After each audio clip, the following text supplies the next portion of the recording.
how you balance deen versus dunya, because we all know you're full of dunya, bro. I actually don't. I don't balance my deen with dunya. Why? There is no balance. There's only dunya. No, there's only deen in reality. Hello. How? Tell me. Okay, let's do this. Okay. Tell me, go on. Let's go. Let us have it. So the idea is, if you want to balance anything, you've got to separate it. You want to put it on a scale when you balance 50-50. something. Okay, or even whatever it is, if you want to balance it, true. If it's a balance, 50-50. But you have to separate it. Who said you can separate dunya from deen? People. Dunya or deen is a way of life. Nice. So it's integrated into every aspect of dunya. Dunya is a function of deen. If you look at it this way, then every single thing that you do, if it's infused with an intention for the sake of Allah, it's turned into worship. They say, "Ad-dunya darul huquq, wal-akhiratu darul ujur." Dunya is the house of rights. Allah subhanahu wa ta'ala has a right upon you. Ya Mu'adh, atadri ma haqqullahi alayk? He says, Allahu wa rasuluhu a'lam. O Mu'adh, do you know what Allah's right is upon you? He says, Allah and His Rasul know best. He says, أن تعبده ولا تشرك به شيئا. That you worship Him and you don't associate any partners with Him. But your nafs also has a right upon you. What is your nafs's right? That you save it from Jahannam. قُوا أَنفُسَكُمْ وَأَهْلِيكُمْ نَارًا. That's your nafs's right. Does your wife have a right upon you? Absolutely. Your children? Absolutely, that you take care of them. Your wife, that you treat her fairly and kindly. خَيْرُكُمْ خَيْرُكُمْ لِأَهْلِهِ وَأَنَا خَيْرُكُمْ لِأَهْلِي. The Prophet ﷺ says, the best amongst you are the best in character towards their wives, and I'm the best to my wife. This is in your dealings with that, but what about dealings with your colleagues, at work, even animals? Even the street, if you see something thrown in the street, you pick it up and you put it aside, like is the common practice in Jordan, as you know. So these are things that you have to be extremely conscious about, going about your day-to-day in this kind of fulfilling rights mode. You're constantly concerned because you know that Allah subhanahu wa ta'ala is going to ask you about everything. مَا لِهَذَا الْكِتَابِ لَا يُغَادِرُ صَغِيرَةً وَلَا كَبِيرَةً إِلَّا أَحْصَاهَا. There's nothing. What is with this book on the Day of Judgment, your book of deeds, that it doesn't leave anything big or small except it's recorded. So deen is a way of life. Say it again together. Deen is a way of life. So you cannot split dunya And deen. and deen. No? You Yes. need deen every single moment. Every You're doing something Yes. at your work, Yes. waking up, Yes. sleeping, family time, everything. You need Even being with your wife, intimacy with your wife. There's a way. Allahumma jannibna shaitan wa jannib ash-shaytana ma razaqtana. Oh Allah, keep shaitan away from us. And if we have a child, that keep it away from this child. Everything. Now even the intimate time with your wife becomes worship. The thing that is mubah, merely permissible, like what? Like sleeping. You don't get rewarded and you don't get punished. We call it mubah, merely permissible.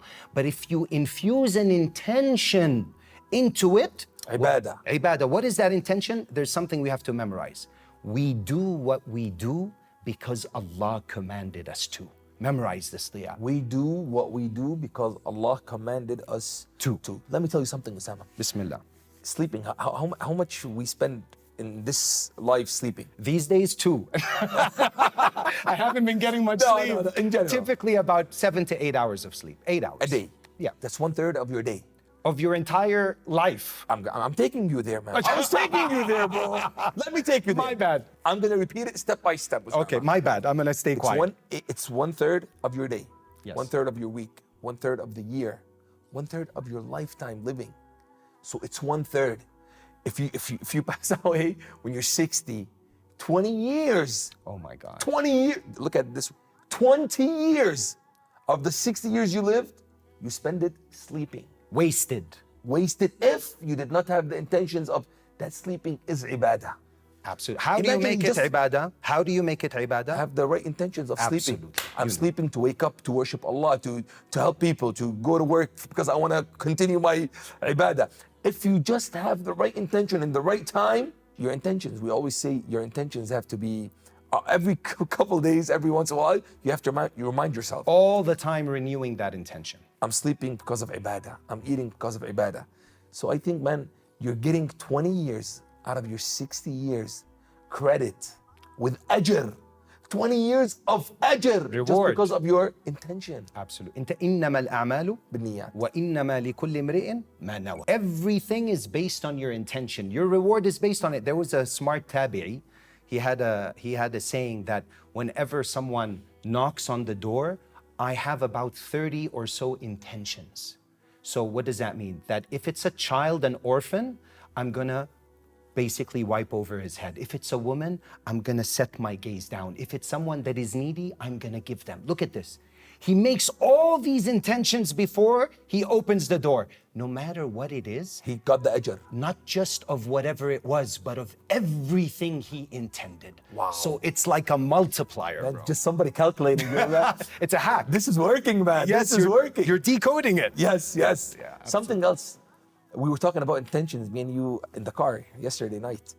We were saying if you got always good intentions that you're gonna do khair, you're doing this for Allah, you are going to do this, but you didn't do it, but you had the right intentions, you're gonna get the ajr for it. That's the beauty and the mercy of Allah. Look at And it. Osama, what if you had the wrong intention to do something bad and you did not do it? You still get a reward.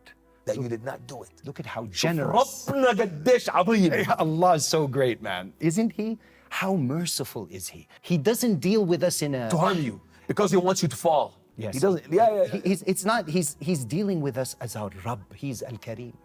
He's so generous, subhanahu wa ta'ala. We do so teaching little. us, man. He's teaching us. We do so little, but we get so much. Even salah, bro. You know, why do we get, every time you pray, you get the reward of 50 prayers, not one prayer. Did you know that? Now I did. Okay, because originally, when the Prophet ﷺ, during Mi'raj, when he met Musa, Allah subhanahu wa ta'ala commanded him that we were going to pray, we had to pray 50 times a day. We would have no time to do this podcast. Absolutely. We wouldn't have time to do anything. Okay. This is actually proof that Allah is the Razzaq. Imagine if we had to stick with 50 times. Nobody would have time for anything, not even a work, nothing. Every few moments, like 15 minutes, I've got a break for salah. But this is how amazing Allah is. Musa recommended to Rasulullah ﷺ that based on his experience with Bani Israel, it's not going to work. So go back and ask for a discount. So he kept dropping it until it came to 5. So the 5, although we're praying 5, al-hasanatu bi ashri amthaliha. So it's not that each salah gets 50, but because we pray 5 times a day, times 10, we're actually getting the reward. How great Allah is, man. How great Allah is, and how we're getting helped, man, to get ajr, and we're just sleeping on it, man. Subhanallah. We're just sleeping on it. Look, just the intentions to do something right or to do something wrong and you don't do it, you're getting ajr for this. Absolutely. Yani 1/3 of your life, you're getting ajr just from this. At least, if somebody watching or listening to this, if he understood that I'm going to have intentions, just because Allah told me to eat, I'm going to eat. Just because Allah told me to sleep, I'm going to sleep. Commanded me to. He told me. Yes. He commanded me to Yeah, to or do that. ordered me, right? Ordered me to do it. Amir. Amr. Yes. Allah amarani me to do this thing, so Yes. I'm doing it. You're getting ajr for it, man. Absolutely. While if you just the intention, everybody listening, watching, just works on his intentions today, I think, man, he would know he's lucky, man. He's super lucky. Do you remember the verse for food? When I asked you, why do you eat? What's your intention? Because I'm hungry. But after we learned what we learned, why should we eat? Because of Allah told us. He commanded us to. Yeah. Do you know the verse in the Quran? What does Allah say? Kulu. Kulu. Yeah. You nailed it. Washrabu. Wala tusrifu. Remain within the boundaries. What a difference between someone who drinks and eats and sleeps because he wants to rest or he just wants to fulfill his hunger or quench his thirst, and someone that is doing it because Allah commanded him. Because now if you do that, the whole point of Deen is that I'm a slave of my master. The job of the master is to command his slave. The job of the slave is to obey the master. So if you think of everything from that perspective, that Allah has commanded me not just to pray, but every little detail is commanded, and you make an intention because Allah commanded me to, you become realized in the slavehood, in the ubudiyah of Allah. But you have to have ilm. Why? Why? If you didn't know how to, like for example, you said, oh, I didn't know this point. If you didn't know, how are you going to have the right intention? For example, do you know how to drink water? Rasulullah sallallahu alaihi wasallam, true, I eat and drink because he commanded me to, but there's something else. That's part of La ilaha illallah. But how do I drink? Muhammadun Rasulullah. Rasulullah sallallahu alaihi wasallam, when he would drink, he would sit. And before he would drink, he would look in the water. That's the sunnah. Why? There could be something in the water if you just drink without checking. And then he would take 3 sips, small sips. He wouldn't gulp. You know how sometimes we have to practice. Some people, they just put out the water. That's me an hour ago. It's extremely unhealthy. Scientifically, it was found out. So the Prophet ﷺ would sip 3 times and he wouldn't breathe into the water while he's drinking. Look at all these sunnahs of the Prophet ﷺ. While just drinking water. من أحيا سنتي عند فساد أمتي فله أجر ألف شهيد. Can you imagine? The one who brings back a sunnah that has been left, that has been abandoned at the time of the corruption of my ummah will get the reward of 1,000 martyrs. Right. How many of us would love to be in Gaza today, to give our souls, to give our lives away for that great cause, for the sake of Allah? Gaza, Ahl al-Izzah, we all want to do that. But you could get the reward of 1,000 shaheed. Just by obeying doing everything you do, we do what we do because we're commanded to, but also in the way Rasulullah showed us to. If you bring all this together, every single step you take, every movement you make, every thought you think becomes worship. And imagine how easy this would make your life. Somebody, Ousama, waking up every day to go to work to make money because he have to pay the bills. Yeah, subhanAllah. This is wrong. This is, you always tell me, this is intentions, facet intentions. Right? I do. It's corrupt. It's corrupt intentions, man. Yeah. You don't go to work to pay your bills. Actually, if you got the wrong intention and you're just doing it and you're in a bad job, bad pay, you're dope, you're getting there. Dope, you're getting there. I think, man, you lost a lot. You lost the ajr of intentions. And if you had the ajr, God will change your hal. Yes, He will. He will. And sometimes, a lot of times you go to people. I remember when I used to go for dawah, to invite people and remind them about Allah. Sometimes I'd visit like a liquor store. And when we were in California. And buy a bottle. Astaghfirullah. Of course not. But I would go because it would be a Muslim owner inside. I wouldn't go and tell him this is haram. That's not hikmah. But I would go remind him about Allah subhanahu wa ta'ala. A lot of times, you know what they would say? They would say, al-amal ibadah. Okay, amal, work, is worship, true, with the right intention, but you can't be doing something haram and call it ibadah. That's number one. Also, he's missing his prayers. So yes, I'm working, I'm missing my prayers. I'm missing my prayers. So is the prayer a command of Allah? It is. Is working a command of Allah? فَامْشُوا فِي مَنَاكِبِهَا وَكُلُوا مِنْ رِزْقِهِ. It's also a command of Allah, but it's like واحد بار في خالته وعاق في أمه. Habibi. It's like someone that's so kind to his aunt, but he's cutting ties with his mom. You know what I'm saying? Beautiful, man. This is beautifully said. Exactly. I looked at it. His mom. لا مظبوطة. It's not right. You can't do that. You can't leave this one. This one's a higher priority. Ousama, how many people watching right now, man, they're going to increase their sunnah acts. SubhanAllah. They're going to start take orders. I'm one of them, actually. Wallahi, man. Yeah. Yeah, man. This podcast is not just for people, man. It's for me, too. SubhanAllah. I got to get my things Learn how to sleep. Learn how to... yeah. Do you sleep on your right side? Do you say Bismika Allahumma I sleep like this when I'm done with this. I'm exhausted. Oh, for example, it's makruh to sleep on your stomach. This is one thing. Little things that you can do, it's also really good for you, facing the qibla on your right side. A lot of times people in real estate or construction, they're designing homes. Imagine if you design the home with this intention.